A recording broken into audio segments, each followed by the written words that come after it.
Good afternoon, everybody. Welcome.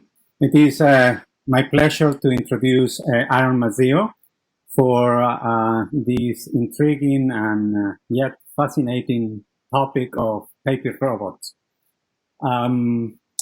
So my name is Alberto Guitiño. I'm the professor and chair of the Mechanical and Aerospace Engineering Department. I have been at Rutgers since 1993, almost close to 30 years, and I have been the chair for the last 10 years. In 2012, we have the opportunity of recruiting Aaron. I think Aaron at that time was serving as a postdoc at Harvard in the chemistry and biological chemistry or chemical biology departments, if I'm correct, right? Yes. And that was after completing his BS, Master's, and PhD at MIT. I think he finished probably around 2008, 2009. I mean, I'm really excited that Aaron's career at Rutgers has been fantastic. In all regards, in research, in teaching, and in service to the department and to the community. The list is too long to tell you all about it, but I just mention a few. He is a recipient of the National Science Foundation Career Award. He also received the NASA fellowship, summer fellowship. He has been the Tyson Award from the School of Engineering. He was last year the Teaching of the Year Award from the School of Engineering, and he received the Presidential Award as a research fellow. So, I'm very, very excited about to be here and sharing with you what he's going to be discussing today about paper robots. A couple of organizational matters. So Aaron will be starting the presentation momentarily, but if you have questions or you have comments, just send it through the chat window. I will be collecting all these questions, merging them as necessary to the questions that are common, and I will relay these questions to Aaron at the end of the talk, and he will be able to answer your questions, and we will have a great discussion. Also, I want to mention that we are recording this session. What we plan is to later make it available for those that they have shown interest in participating, but they cannot make it at this point. So with no further ado, the floor is yours, Aaron, and I'll transfer the presentation to you. Great. Thank you for that very kind introduction. And it's an absolute pleasure to have the opportunity to talk with you today about the work that we're doing in the area of paper-based robotics and paper-based electronics, and thinking about the applications and the science that we hope to uncover in the next few years. Give me 1 second as I attempt to share my screen, and hopefully now we're live. So the work that I'll present today, it is not something that I've done by myself. I'm very grateful for the graduate students and the postdocs at Rutgers, and the budding and new collaborations with people at other institutions in the United States and across the world, quite frankly. The area of paper-based electronics is something that has attracted attention not only in the media, but as researchers and scientists continue to explore the high-tech applications, the morphology, and the potential of these fibrous materials. As background, our group focuses on machines, manufacturing, and mechatronics. And mechatronics essentially is a fancy way of combining mechanics and devices with electronics. And we also generally take the perspective slightly, a slight perspective from the material end of things as well. So we often are not intentionally attempting to manipulate the nanostructure of the materials or the paper that we're using, but we build on that structure to create and understand the science and applications that are possible. So some of the things that our lab has done over the past few years have been in this area of paper-based electronics, Papertronics, disposable electronics, and sensors. Some of what we'll talk today falls under the realm of soft robotics as well. And then we've been exploring the potential of additive manufacturing for space type applications, and also looking at how we can potentially build sensors that monitor the health, not of people, although we're looking at it as well, but of structures.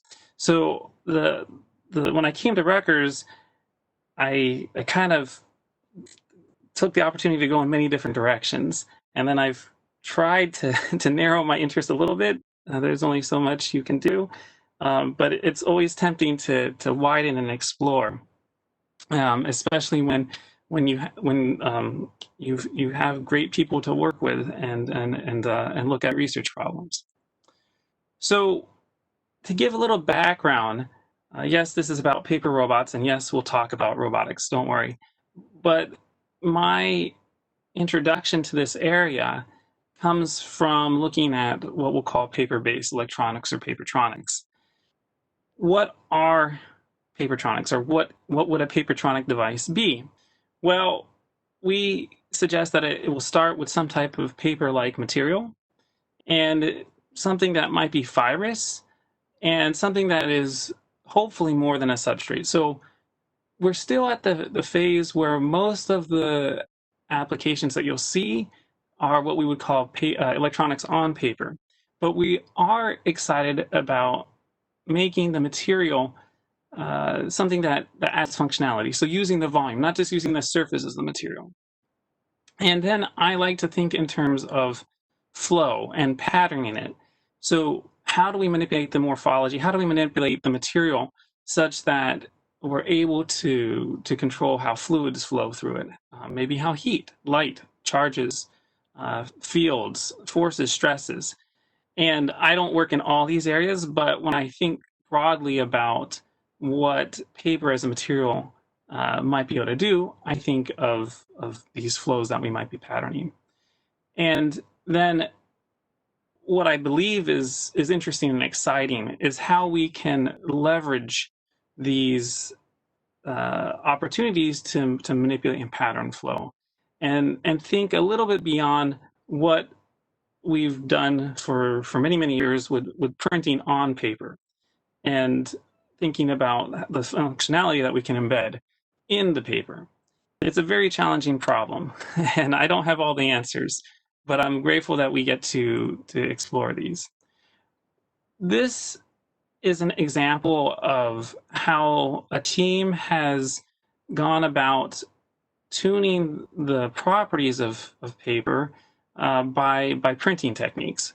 So they are doing printing on paper, but they're actually able to change the morphology of the fibers, or add coatings essentially to the fibers, to be able to manipulate how fluid would flow through this, and also how you might be able to make that material electrically conductive. Another interesting thing about paper is its hierarchical structure. So scientists often get very excited about nanomaterials. Well, paper is a nanomaterial, and but it can depend on, of course, how it's made, there is the type of paper which you might have where the fibers are maybe the size of hairs, right? So on the order of tens of microns. And then you have other types of paper which is based on nanocellulose, where the fiber is on the order of tens or hundreds of nanometers. So we're talking 3 orders of magnitude right there in one material. And even with regular paper, you have the little nooks and crannies, these little whisker-like things on the material that make it interesting. So there are national needs and grand challenges we think that we can address. Some of them are in human health. So there's been interest in the past in paper-based microfluidics. So these are essentially pregnancy tests, but not for determining whether you're pregnant or not, although that is an important application. But being able to maybe tell how your liver is doing. And then more recently, and you don't want to oversell, but there have been articles and talk about how you might be able to use these paper or pregnancy-like tests to be able to test with a low degree of accuracy, from what I can tell, but be able to apply these to, for example, being able to see how someone is doing with respect to the antigen that they might have relevant to COVID-19. Now, again, not overselling, just that people are thinking along these lines.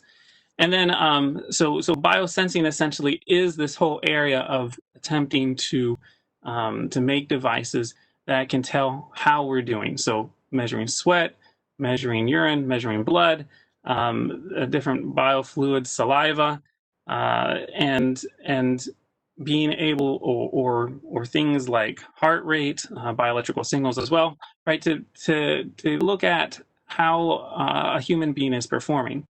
And we've thought a lot about these types of applications for athletes, but these wearable devices have the potential to be life-saving, right? So if they're already out there, essentially, they're not paper-based necessarily, but they're already out there. So a person that falls can pull or push a button, right? And then they can have emergency responders help them. The types of devices that you see in the scientific literature vary quite a bit. So you have things that are battery-like or they're fuel cell-like. You have things that can do what are called point-of-care diagnostics, right? So that's the idea that you take a swab and you put it on this little device, and you're able to see if you're sick or not. And then things like user interfaces, touchpads, we'll talk about that a little bit.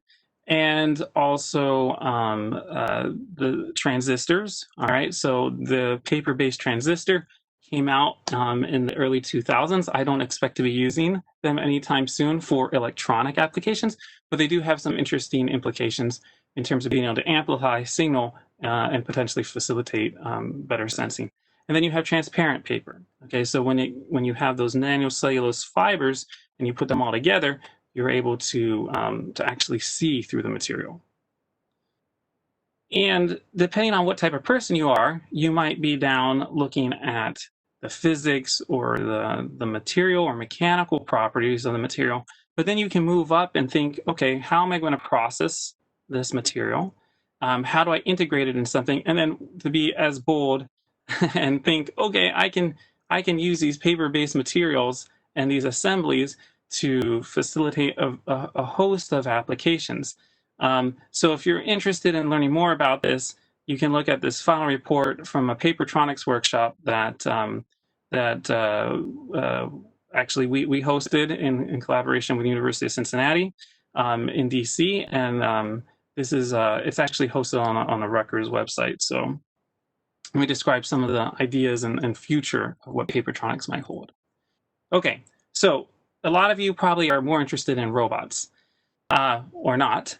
And so if you think about what a robot is, all right, I like this very simple definition. It's a goal-oriented machine that can sense, plan, and act, right? So sense, plan, and act. And then Isaac Asimov, right? He had the 3 laws of robotics, okay? And to get to this point and then to do it with origami or with paper or stuff I cut and I piece together, it's a daunting task, okay? And so we may not think that we're ever going to get there, all right? But what I'm hoping to show you today is, at least from the perspective of sensing and acting, we are making progress. The planning, I think it's naive to think that we're going to make paper electronic devices in the short term that will be able to compete with anything that can do complex calculations in a short amount of time. There are transistors, but we're nowhere close to being able to do computational tasks that would be commonplace, say, to something that even a microcontroller could do. But we shouldn't narrow ourselves and say, okay, I'm only going to use, as an engineer, I'm not going to say, oh, I will only make a device if it's made out of paper, right? Sometimes it's very interesting, right, when we're looking at the science, to say, okay, I'm going to focus on material because it's not this material because we still don't understand a lot of its properties. But in terms of the engineering aspect, there will be a host of opportunities to combine these materials, these devices, with conventional and emerging electronic devices. Okay, so what is your favorite robot from your childhood? And I will confess that my favorite robot is Johnny Five, or was when I was a kid. And so if I've already bored you, that's fine. You can go Google Johnny Five, Short Circuit, or reflect on the 2 movies from the 80s. And also, since we want to be cognizant of as many implications and potentially insensitive actions, we might point out that if you look at this second link, and yes, it's on Conan O'Brien, but they point out how they were they were insensitive, and how they cast one of the Indian characters who was not, in fact, Indian. In fact, the only Indian character, I believe, who was really not Indian. And at Rutgers, we are very much working towards diversity, inclusion, and equity. Now, on maybe a more philosophical note, you could ask yourself if you are a roboticist, right? From the perspective of, okay, do I study robotics, right? And I hope that someday we don't even have to ask that question in terms of the gods that people worship, right? We have theism, we have atheism, right? We have agnostics, right? But in terms of, am I a roboticist, right? I think that the outlook is good. All right, you might read or listen to what Elon Musk has to say, and also think about what large corporations and companies are doing.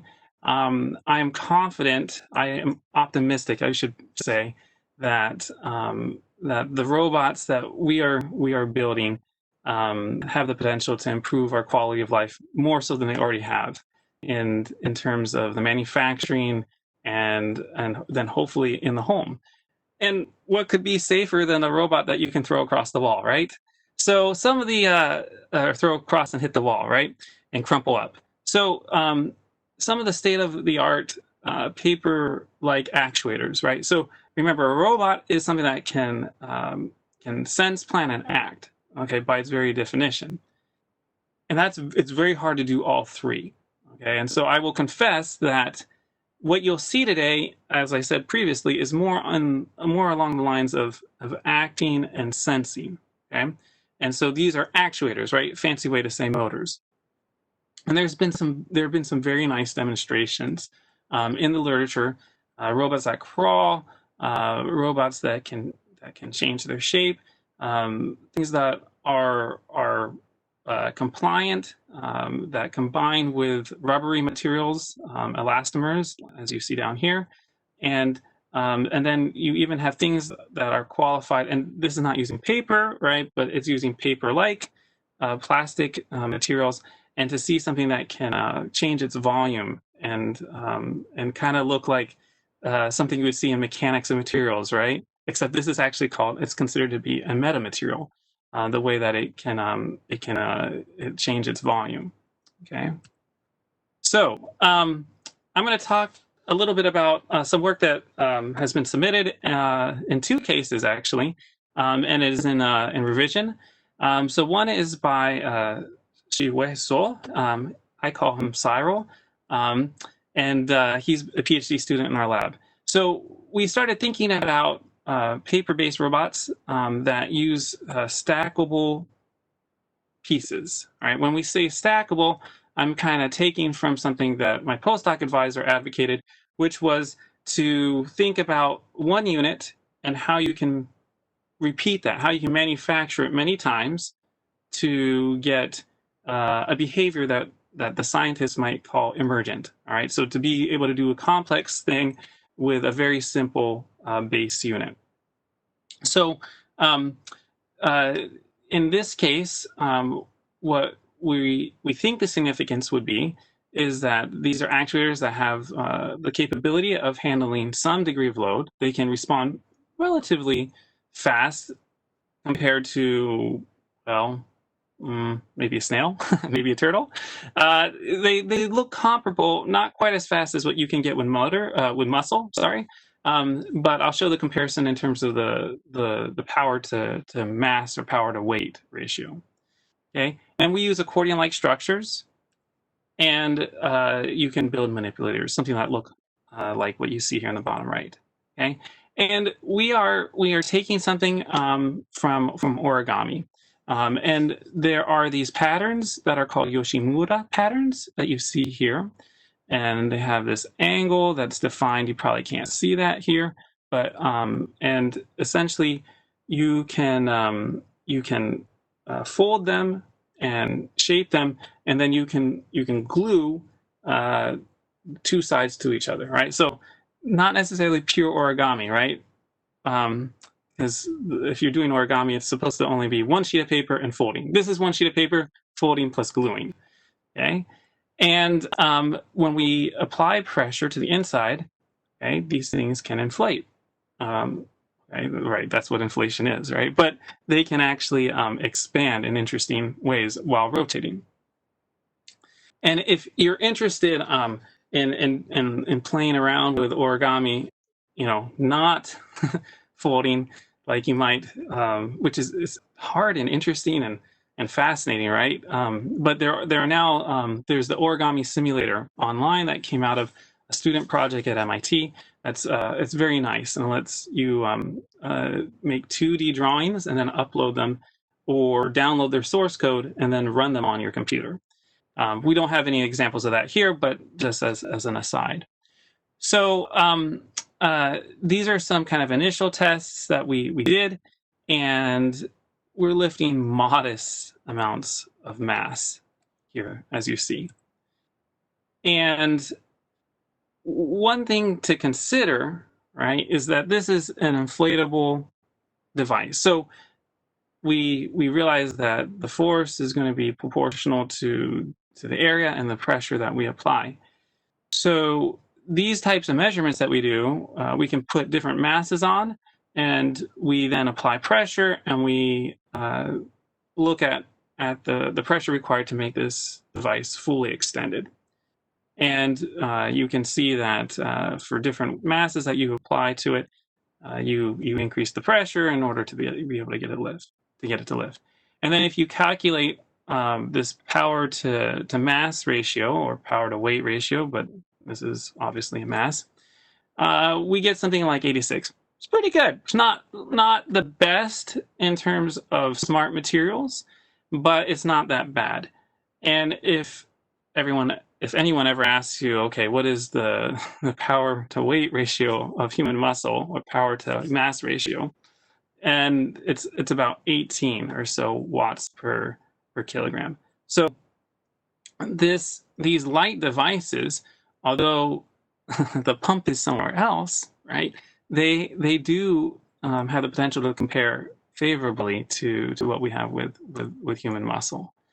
We can do things like simulate them. So these are simulations actually done in COMSOL that Cyril performed, and we have slightly, depending on how you look the data and how you plot the data for the reviewers, we have a new version of this graph, but we're able to show more or less that the rotation and elongation that we see with our devices it matches nicely with the simulations.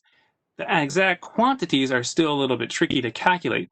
Each one of these edges is like a hinge, and it has essentially some resistance to it, and you could argue that it has some kind of spring torque constant to it, which changes, and this is one of the issues and opportunities with these paper-like materials. It also has some damping. So will the material return all the way back to its original form? So one of the things that we do to attempt to get past this idea of these materials and these structures not behaving perfectly as an ideal spring is to apply some vacuum to get them to contract.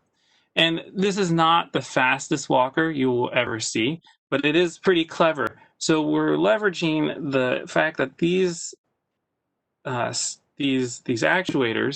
they can extend, but they also rotate. And by using that rotation, the foot actually kind of rocks a little bit side to side. And without going into too much detail or spending too much on this, you can get some type of device like this that is able to walk. And that I don't think is going to be the biggest impact. I think there will be more impact in looking at how we can make manipulators. So one of the things that we like, remember we said we want something that's stackable. So you could argue that we have these single units that have been folded, right, at one level, but we also have these tubular-like actuators that we can stack. And they rotate, right? So they have some chirality to them. And depending on which direction it's how it's folded, it will rotate this direction, or essentially, if you flip it upside, which way you flip it, it's going to flip or it's going to rotate as it's being inflated. Now that can be a problem when you're trying to put these things in parallel with each other. So because if they're all trying to rotate and you put them between two plates and they're all rotating in the same direction or not rotating in the same direction, they're going to jam, essentially. So what we do is we make one that rotates one direction, we make another, and we take another one, same size, flip it upside down, that rotates the opposite direction, and so then you can get essentially a nearly net zero rotation between two plates. And to kind of demonstrate some of the applications here of this, what you see here is a few of these tubes that have been essentially glued on one side so that it bend, and how they're able to pick up different objects. If you're interested in the realm of soft robotic grippers, you can take a look at a company called Soft Robotics Inc., and they are working on grippers that are very similar to this, but they're made out of rubber. And this type of idea, this type of design, is not completely, I wouldn't say completely new by itself, but we think that the combination of the folds and the paper and using the pressure, it's something that we haven't quite seen in this kind of form previously. And then as I was mentioning before, we can put these things in parallel. So you see that the chirality is going one direction, and then we flip another actuator the other direction so that we have a net zero rotation between the two plates. And we can attempt to make cool and interesting demonstrations like this. So this is the same type of gripper that you saw previously, but now we've added a stage underneath it to be able to move the object from one place to another. I think in the area of soft robotics, we're going to see more and more devices for picking up fruit, picking up objects that are hard to grab, that will be paired with more conventional robots. But nonetheless, this is a simple design. It's not that hard to make. And when you're all done, you could potentially throw it out. So if it's in a particular environment where you don't want to contaminate yourself afterward, or you want it to try to be sterile while it's doing something, this is a potential application. Okay, so we haven't built robots quite this complex yet, but it's something for us to aspire to do, at least from the actuation from the perspective of actuation. And we think that the payload to weight or payload to mass ratio is reasonable, and it has the potential to move objects around, heavier than what we've already demonstrated as well. And we apply negative pressure to be able to speed up the deflation, and we have this principle of stackability here. And of course, these designs and devices are applicable to non-paper based materials as well, or paper-like plastics. Now, we've talked some about actuation. Let's switch over and think a little bit about sensing and actuation and what we do with our skin. Okay, so that might be too many thoughts to kind of combine. But a few years ago, we got excited, and we still are, about the idea of making not skin replacement materials, but devices and using materials that would be inspired or mimic, shall we say, some of the functionality that skin provides. So there's still opportunity for us to invent and understand the physics involved for skin-like sensors, and we're attempting to overcome some of the complexity that people have been thinking about when they make sensors for detecting touch and force and doing it over large areas.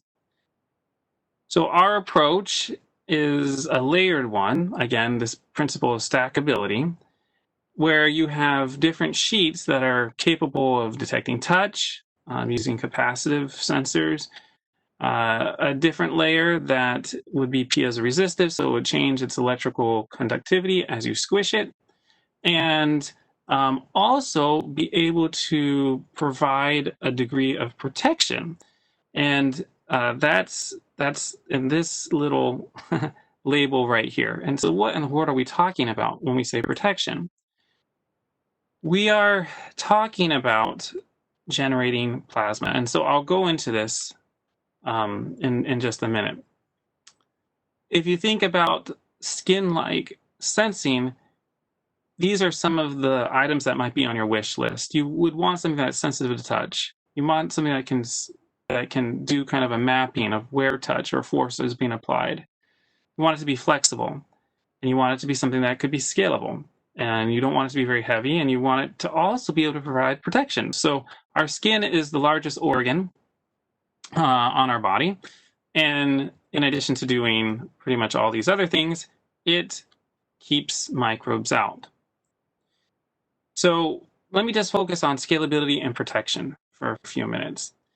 And what we kind of stumbled on based on conversation with someone at the University of Florida, and also based on the tragedy, the need that we saw back in 2014 with the Ebola crisis, was the idea that we could make devices that kill microbes.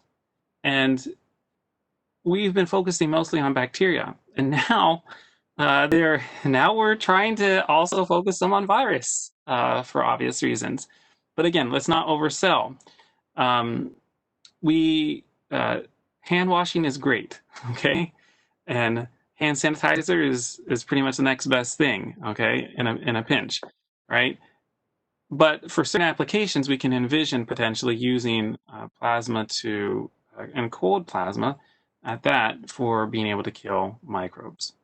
And this is work that was started by Jingjin, and who's since graduated. So what is plasma? Well, I don't really know. And you talk to the plasma physicists, and I think there's a better idea of what's happening at very low vacuums, but at atmospheric pressures, it's a little bit complicated. It's actually very complicated, okay? But roughly speaking, you have a lot of charged gas, particles, if you will, but gas, nitrogen, oxygen, and it creates these radicals, and it glows, and it produces UV light and produces a little bit of heat, and it's something in between a lightning bolt and an arc or a spark, and just very calm quiescent air. All right. Now, in terms of disinfection, sanitization, and sterilization, there are a number of different ways to do this, a number of different technologies. So we acknowledge that we're not in a position to displace them, but we also acknowledge that there might be some opportunities to get away from the high pressures, get away from the high temperatures, potentially get away from some of the toxic reagents, and maybe also move a little bit away from things that would pose hazards due to radiation, right? After all these technologies have to kill things, right? They have to kill microbes. So back in the 90s, there was already thought about there was thought about how plasma, okay, which essentially became a thing for killing bacteria out of Munir Laroussi's lab. Okay, so people hadn't really thought about using this cold plasma for this until his papers. And you can already see that he was thinking about the different technologies that existed for killing bacteria. And he was already, UV irradiation, which has become one of the techniques now. I mean, there are a number that people are using, but one of the potential benefits of using atmospheric plasma is that we might be able to get around issues with line of sight. So, you shine a light, it kills what it's exposed to, but a gas might be able to get through a porous material, for example. Atmospheric cold plasma has been used to deactivate spores. It's been used in water to inactivate or deactivate microbes, and it can be used with living tissue. So it's also used for wound healing. It's just something that we're working with Francois Berthiaume in the biomedical engineering department on a grant from the Department of Defense, looking at how we can potentially enhance the healing of wounds in mice. Okay, and of course, it's not supposed to end with mice, but that particular grant does. What do we use? We use a very simple material called metallized paper, and this has paper, and then it has some coatings, and then it has a very thin layer of evaporated aluminum, 10 nanometers thick. And the short story is that this material behaves as a conductor, and we can pattern it with a laser engraver, just a hobby shop laser engraver. And in this case, we were using it to make capacitive sensors to be able to detect whether or not someone was entering an appropriate password. But using very similar techniques and similar geometries, we can do things that create cold plasma. So for cold plasma, what we have is a large electrode and a small electrode. Okay, real exciting, right?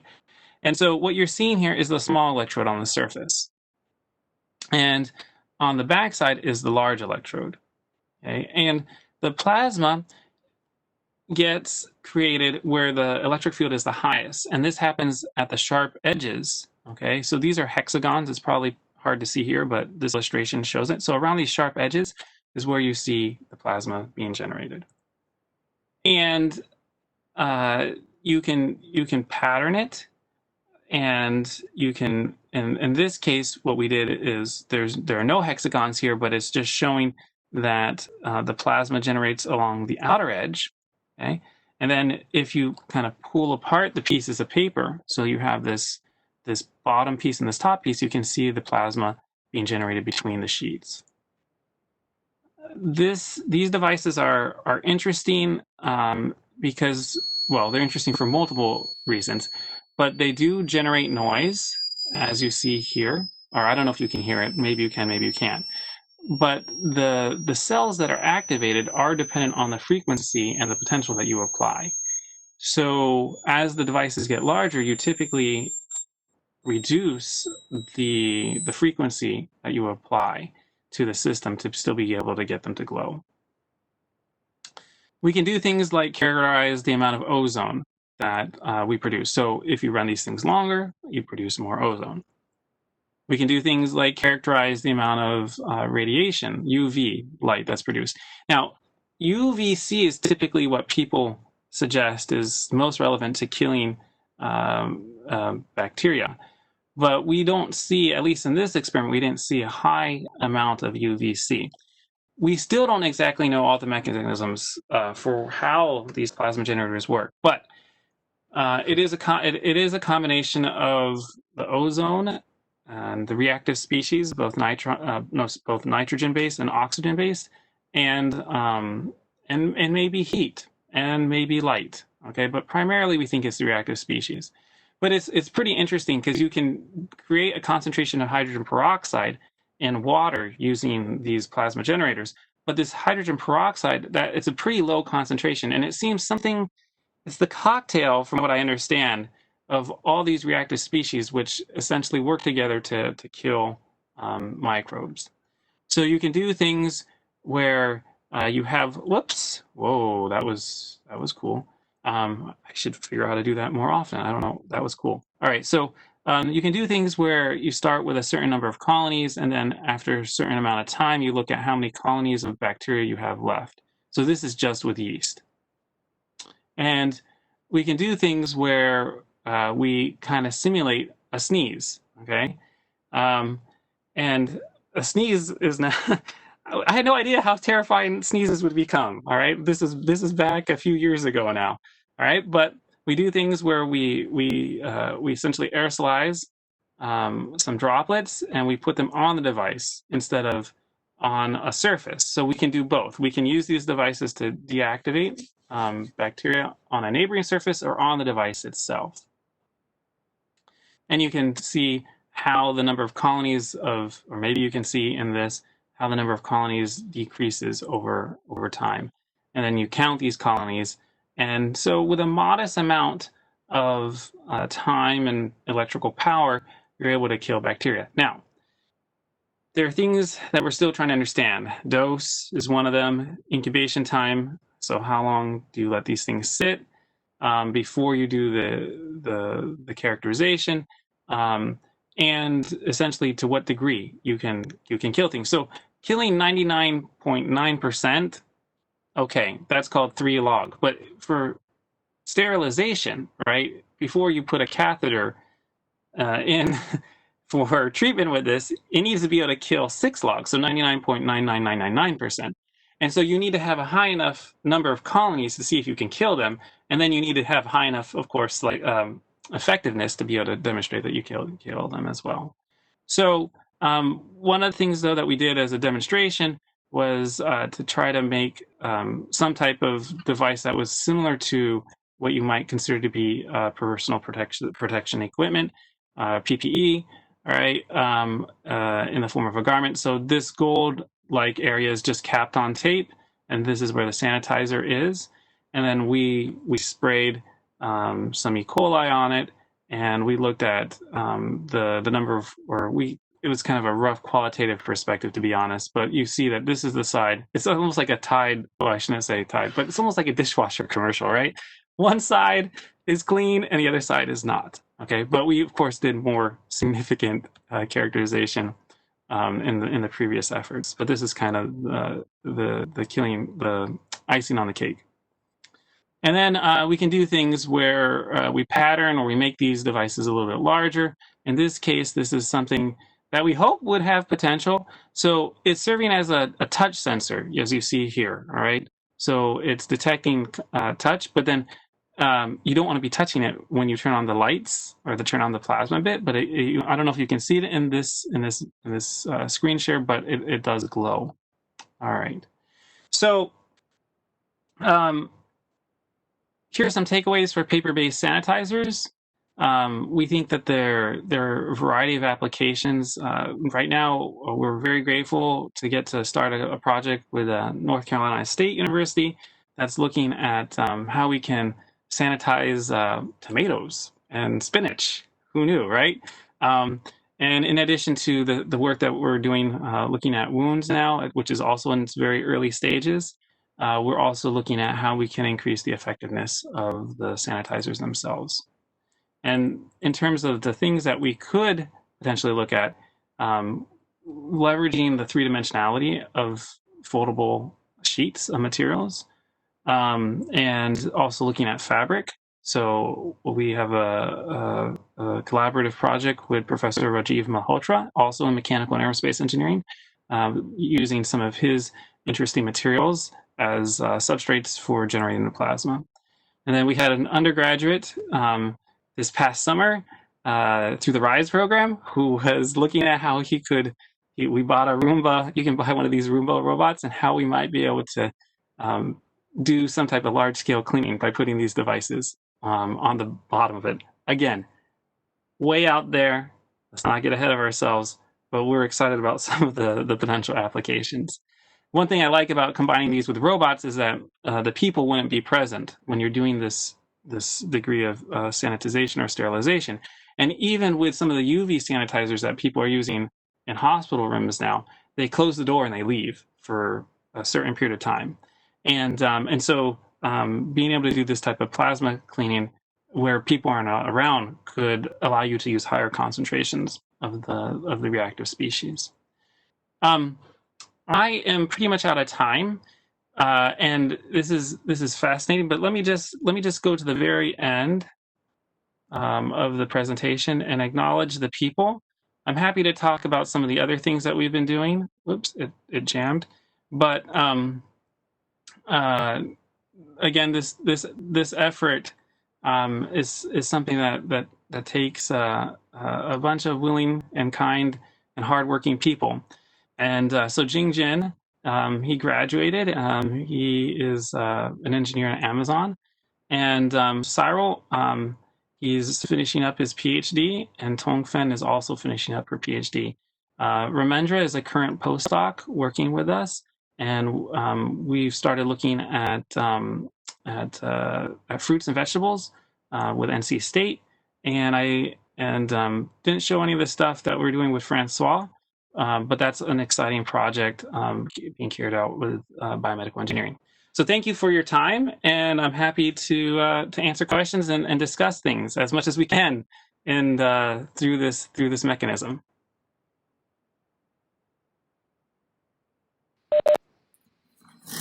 Thank you, Aaron. Very, very nice, very interesting. So if you have any questions, you can send it to through the chat, and I'll convey to Aaron. But I have already a couple of them. How scalable are these techniques? So it's I think scalability has a couple of implications. So one is, how do you make a lot of them, right? And with paper, we have a pretty good idea of how we can pattern these materials, and you have cutting techniques. For other parts, which I didn't get to talk about today, where we're actually tuning the morphology of the material, you also have nice capabilities of being able to embed nanoparticles or other inks or other materials in the material as you're making it. So scalability, I think, refers in part to the manufacturability of the materials. But then also, we want to think about the scalability of the applications themselves, right? So you would like to be able to put these sensors and these devices on surfaces of vehicles or civil infrastructure or aerospace infrastructure.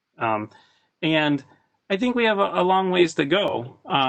But there is, I think there's opportunity and there's potential to be able to make these devices that could be able to at least have keypad-like functionality and maybe a little bit larger.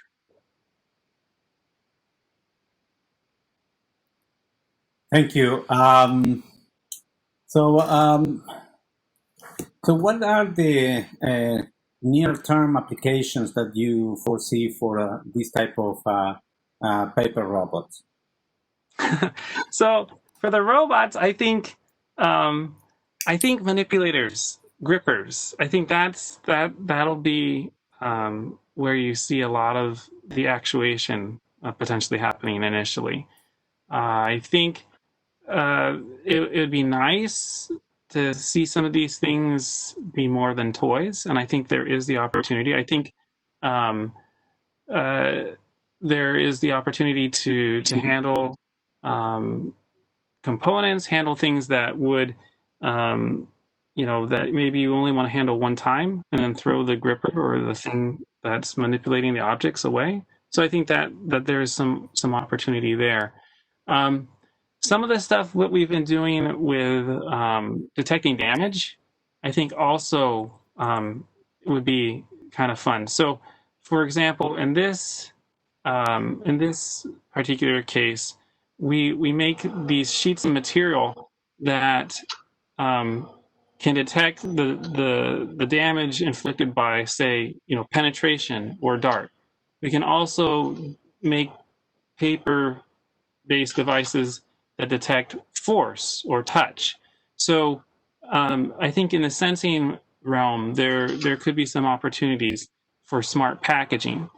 Other people, right, we've talked a little bit about pregnancy tests and we've talked a little bit about biosensing, right? But we already know that there are paper-based devices that people essentially put in with the autoclave, so that you know whether or not the autoclave in fact sterilized or ran appropriately for the whatever materials are in there. So whatever materials you're trying to sterilize. So I think the sensing aspects also have some potential, and I'm happy to talk to people about these areas.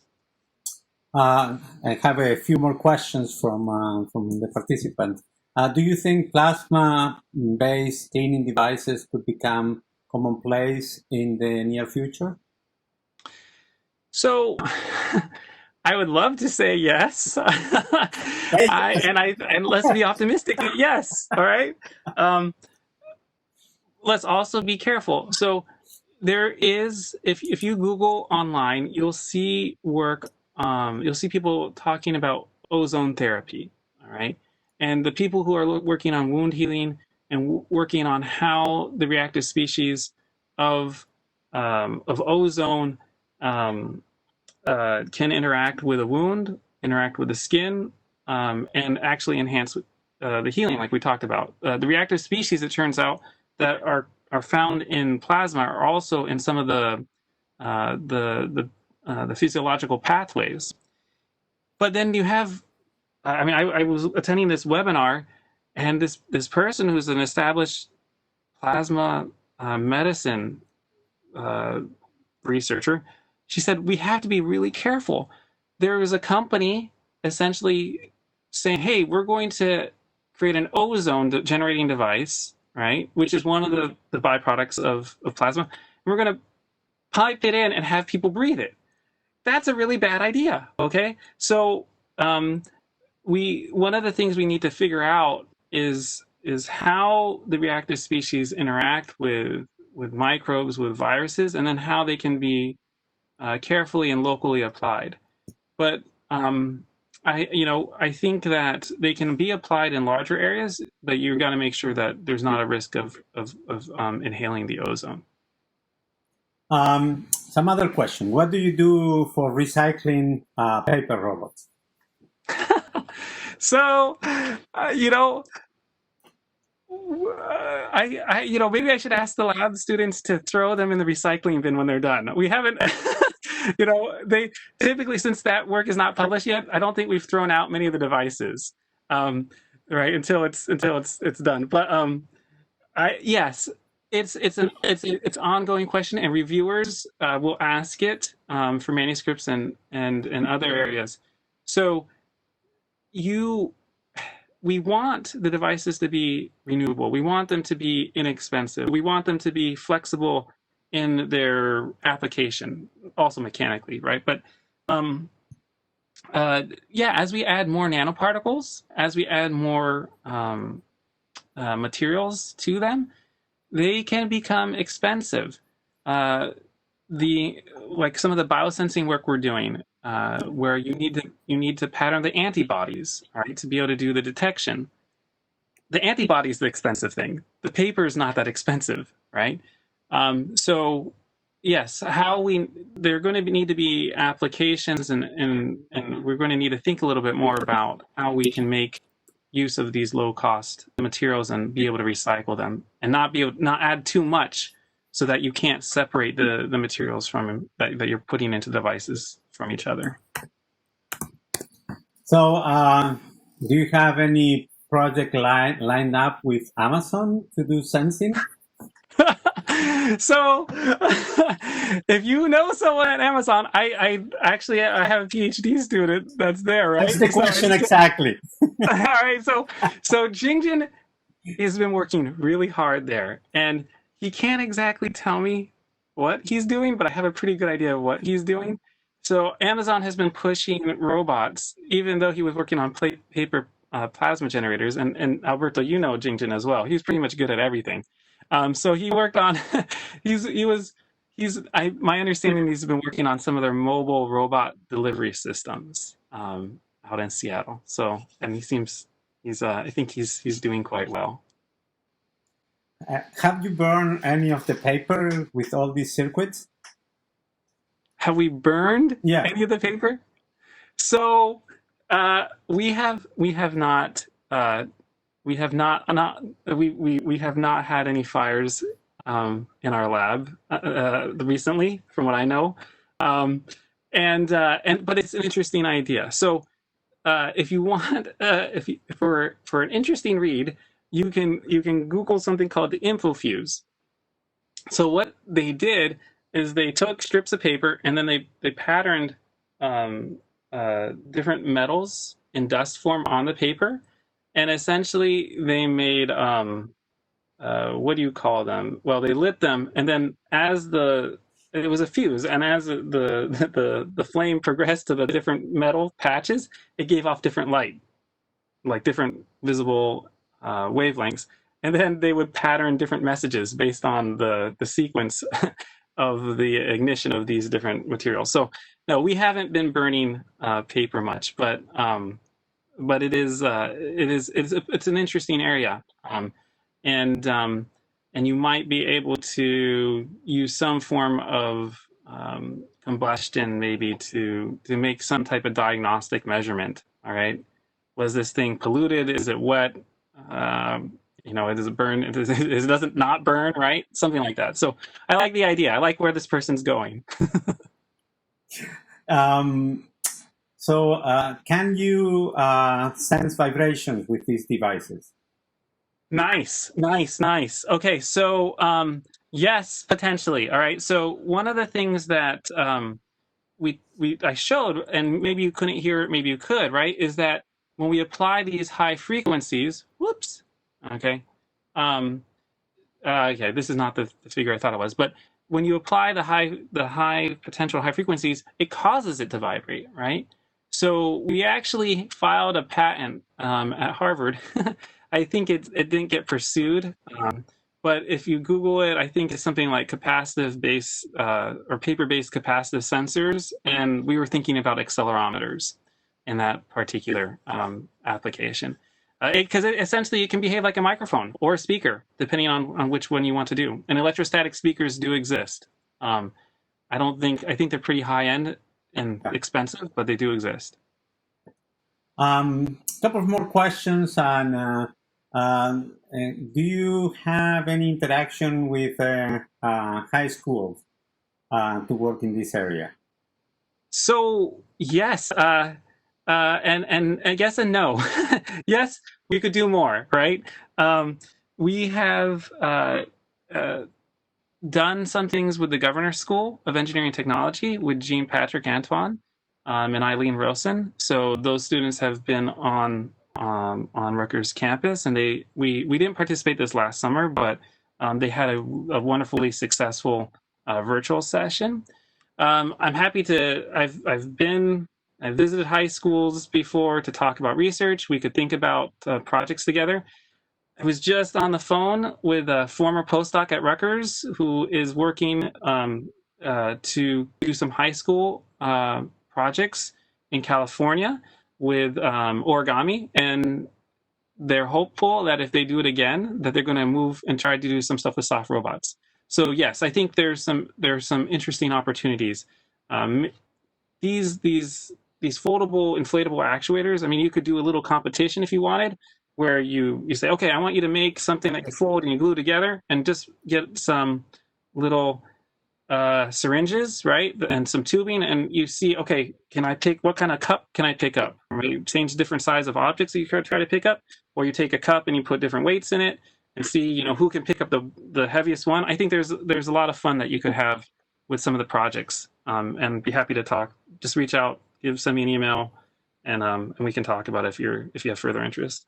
That's great. So, and I think that in general, I think there are some of the attendees that would like to learn more about what you do, opportunities to collaborate with you, to work with you, and what is involved in your research. What will be the best way to reach out to you? Yeah, email is great. I think the phone number I have listed on the website. Well, actually, my website's really bad right now. I need to fix that, right? But I think the phone number, that whatever is listed, you can send me a text message because it goes right to my cell phone. So however you want to, in today's world, there were a lot of WebEx meetings, right, when we all went virtual. And I'm grateful that the number of WebEx and Zoom meetings has gone down, right? As people have gotten burnt out.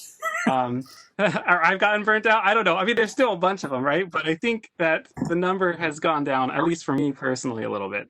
Not for Alberto, probably.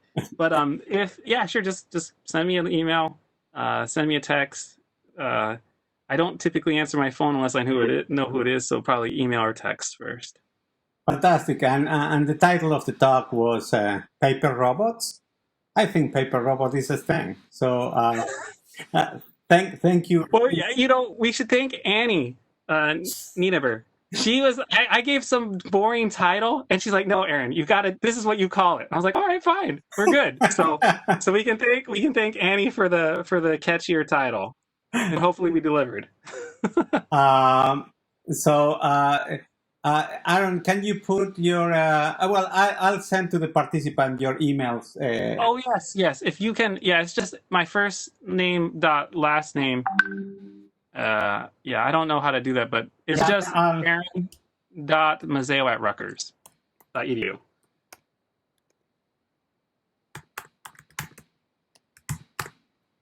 Yeah, the chatting and presenting at the same time are things that I do not know how to do. I send it to. Oh yeah, okay, great, cool.